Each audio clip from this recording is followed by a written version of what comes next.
ব্রিটিশরা আমাদের কুকুর ভাবত, তাই মিউজিয়ামে জুতো পায়ে ঢুকতে দিত না। কিন্তু এক বাঙালি বাঘ সেই ব্রিটিশদেরই জুতো খুলিয়ে বগলে চেপে হাঁটিয়েছিল। কে সেই বাঘ, আর কি ছিল তার প্রতিশোধ?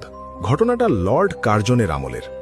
ইন্ডিয়ান মিউজিয়ামে তখন অদ্ভুত নিয়ম, সাহেবরা বুট পায়ে ঢুকবে, কিন্তু ভারতীয়দের ঢুকতে হবে খালি পায়ে, কারণ আমরা নাকি নোংরা। একদিন বাংলার বাঘ স্যার আশুতোষ মুখোপাধ্যায় তার চটি জোড়া পায়ে দিয়েই ঢুকতে গেলেন। দারোয়ান পথ আটকালো। স্যার, জুতো খুলুন, এটা লর্ড কার্জনের অর্ডার।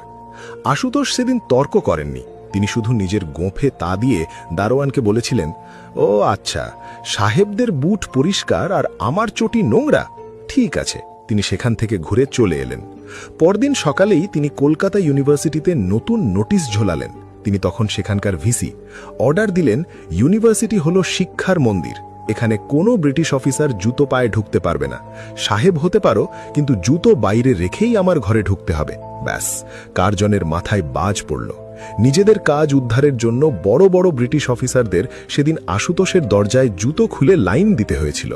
একে বলে বাঙালির মেরুদণ্ড। এই সাহসের জন্য একটা লাইক তো হবেই, আর কমেন্ট